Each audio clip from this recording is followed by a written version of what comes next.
rahmatullahi wa barakatuh. Welcome to the 2015 MDC interview program.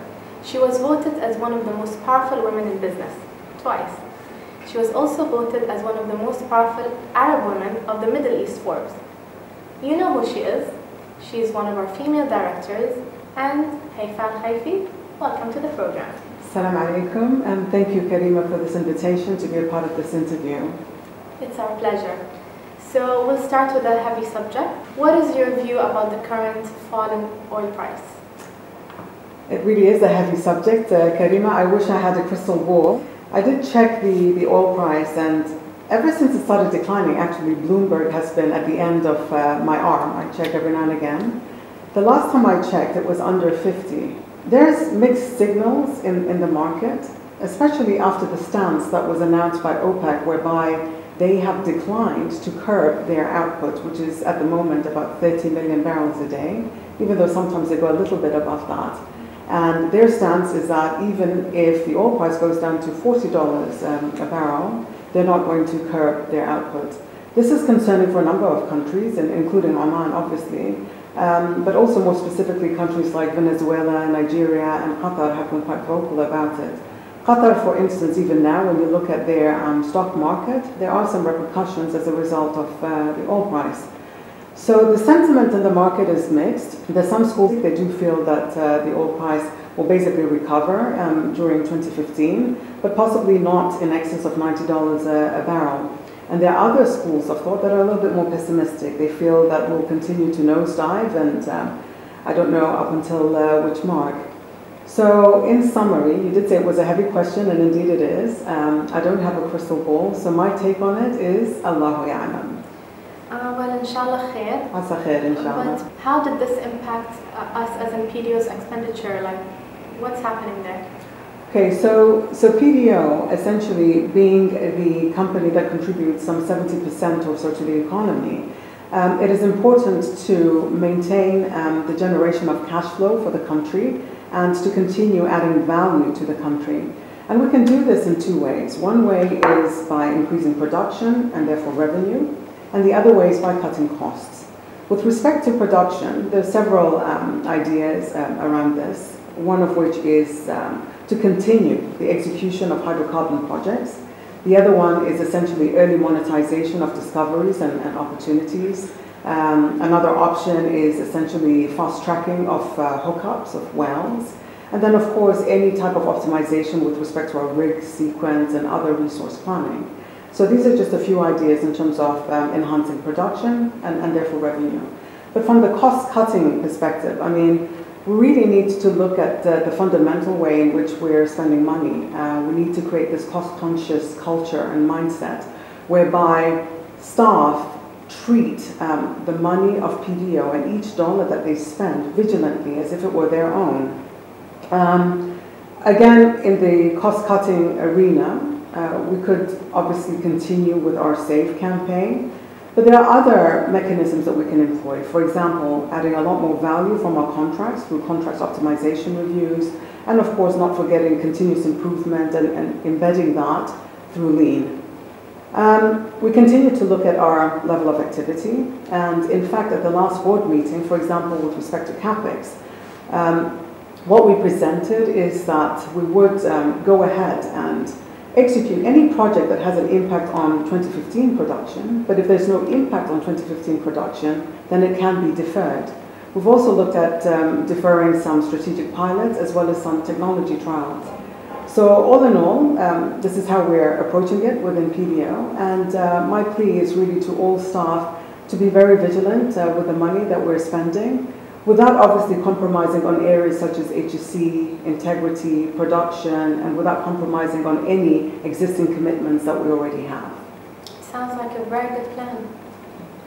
So you have stated that your wish is by 2020, the finance directorate will be world-class. So, inshallah, so how are you working on that? We introduced this vision of world-class about 2 years ago, and as soon as we introduced this vision, we knew that it was vital to be able to clearly articulate what it actually means and how do we know when we get there. So from that respect, we had to set up a baseline in terms of efficiency and effectiveness. And we employed a company called Hackett. I was really, really happy with the report that we got from them. For one, they stated that the 6 priorities that we had embarked upon a couple of years ago are basically taking us on the right route with respect to our journey towards world class. Of course, the 6 priorities are people. We're looking at leadership. We're looking at continuous improvement. We're also looking at areas such as external focus, business partnering, and One Finance. So for me personally, it was so reassuring to know that these 6 priorities are taking us in the right direction. However, no directorate is perfect, and they have alluded to the fact that we do have gaps that we need to address, particularly around our processes and systems to make them more effective and more efficient. They alluded towards our organizational setup could be a little bit more cohesive towards us being able to get to world class. And then, of course, that we needed to have the right capability and talent management framework, among other things. The good thing about Hackett is that they have shared with us some best practices that we're willing to employ. And in addition to that, they've also suggested some key metrics which will form a fundamental part of our 2015 business plan. Okay. Inshallah. Haifa, I understand that you're currently reviewing the structure of your directorate. How are you working on that, Amir? What's happening within a restructure? What happens within a restructure? So that is absolutely correct. And once again, this is one of the recommendations from Hackett. Essentially, one of the things that they said was the way in which we're currently structured is eroding a little bit of value. They saw an opportunity in the standardization and centralization of certain activities in order to make the most of economies of scale. For example, there are companies such as Shell. Shell have this concept of a shared service center whereby certain transactions are centralized and executed by a central team that has been offshored. So it's highly unlikely that we're going to offshore activities, but it is highly likely that we're going to have a look at the activities whereby there are synergies, centralize them accordingly. And this is also in line with a lot of the surveys that we have done. We've done a business partnering survey. We did the Hackett review study, and most of our customers have said that for those final focal points, the finance focal points who are based in the business, they could add a lot more value in terms of, I suppose, acting like an in-house consultant, doing a lot more forward-looking analysis and advisory services. But currently they're unable to do that because they're bogged down in a lot of detail which perhaps can be done elsewhere. So that's one area of opportunity, which I do welcome.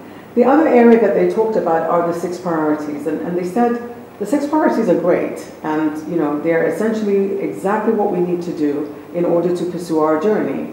However, the manner in which they're being executed at the moment are a little bit haphazard, and they can be organized in a more meticulous way under what they call a PMO, which is like a project management office.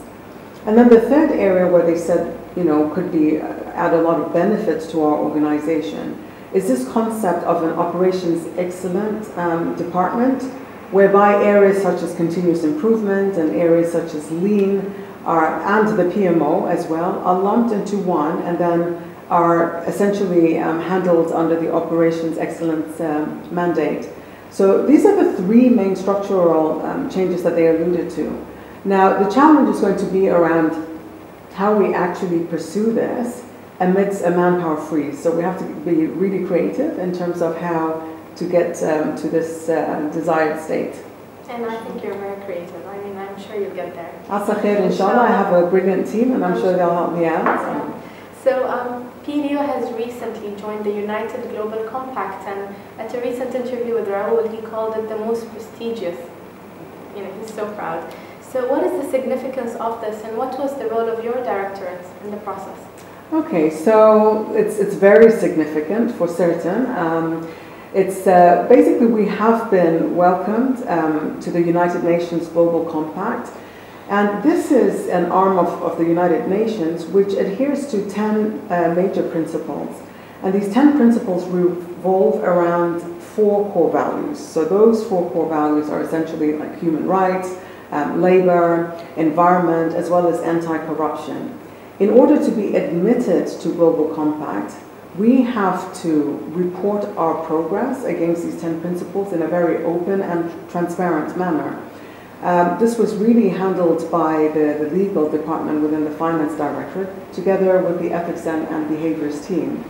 I'm really proud to say that we are the first commercial company within Oman to be admitted to such a prestigious membership, and also the first government-owned company, because we are 60% government-owned, in the GCC to be admitted to the United Nations Global Compact. This would definitely not have been possible if it wasn't for the tremendous amount of work that has been done over the past few years to be able to set the foundation with respect to anti-bribery and corruption, as well as the processes, systems, and frameworks that revolve around that. We have been commended, not just by our shareholders, but also other stakeholders, such as state audit. It's very much appreciated. Now, to go with that, and I'm very excited to show you this, this is our first ever PDO sustainability report. And we did basically submit this report together with our letter of commitment to the United Nations.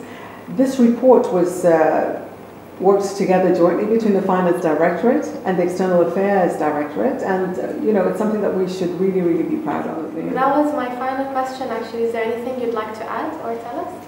Not at all. Thank you very much. I think we covered it all. Thank you so much for your time. Thank you. Thank you so much for tuning in. Karima Farid, External Affairs Director.